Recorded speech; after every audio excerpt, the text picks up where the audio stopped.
ఏకగ్రీవం అయ్యే అవకాశాలు ఇంకా ఉన్నాయని చెబుతున్నారు మా అధ్యక్ష పదవి రేసులో ఉన్న రాజేంద్ర ప్రసాద్. నాగబాబు, యువ హీరో నవదీప్, ఉత్తేజ్ వెంటరాగా మా అధ్యక్ష పదవికి నామినేషన్ వేశారాయన. ఒకవేళ ఎవరు పోటీలో నిలిచినా తన గెలుపు ఖాయమని కూడా ధీమా వ్యక్తం చేస్తున్నారు రాజేంద్ర ప్రసాద్. తో మా ప్రతినిధి సోమయ్య ఫేస్ టు ఫేస్. దూరంగా ఉన్నటువంటి సినీ నటుడు Rajendra Prasad movie arts association అధ్యక్ష ఎన్నికల్లో పోటీ పడుతున్నారు. ఈ నేపథ్యంలో ప్రస్తుతం రాజేంద్ర ప్రసాద్ గారు మనతో ఉన్నారు. వారిని చూస్తున్నాం. సార్, ఇప్పటివరకు ఎలాంటి పదవులు అనుభవించలేదు? 30 ఏళ్ల సినీ జీవితం, మహాధ్యక్ష పదవిలో ఎందుకు పోటీ చేయాలనిపించింది? ఇది ఆల్రెడీ రెండు మూడు ప్రెస్ మీట్లో వచ్చేసింది. ఆ పాయింట్ నేను చాలా క్లియర్గా చెప్పేశాను. So 100% service.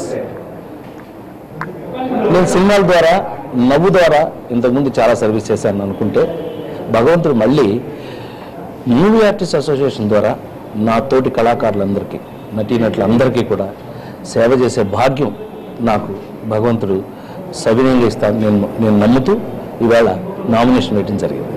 ఎలా ఫేస్ చేయబోతున్నారు ఎలక్షన్స్? అంతా ఇప్పుడు ఎలా ఫేస్ చేస్తారో అలాగే ఫేస్ చేస్తారు. అంటే ఏకగ్రీవం అవుతుంది, కాస్త జేసుగా ఎంట్రీతో పోటీ తప్పకపోవచ్చు, ఎలా ఉండబోతుంది?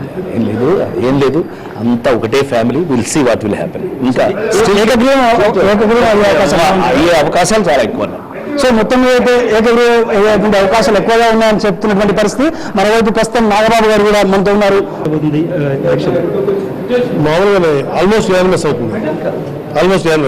గతంలో ఎమ్మెల్యేల విధంగా మా అధ్యక్ష పదవికి అంటే అప్పుడప్పుడు జరిగింది లేండి కాంపిటీషన్. ఇదే ఫస్ట్ టైం కాదు. జరగకపోతే నాకు తెలిసి రాజేంద్ర ప్రసాద్ గారు ఏమైనా సవాళ్ళు నేను కోరుకున్నాను. చూద్దామండి. ఇంకా రాజేంద్ర ప్రసాద్ 30 ఏళ్ల పైగా సినీ జీవితం వివాదాలకు దూరంగా ఉన్నారు. వివాదాలకు దూరంగా ఉన్నారు. సినీ పెద్దలు ఆయన జోక్యం చేసుకుని ఆయన యునానిమస్ కొని ప్రయత్నిస్తారు. నేను ట్రై చేస్తున్నాం. ఆయన యునానిమస్ అవ్వాలని కోరుకున్నాం.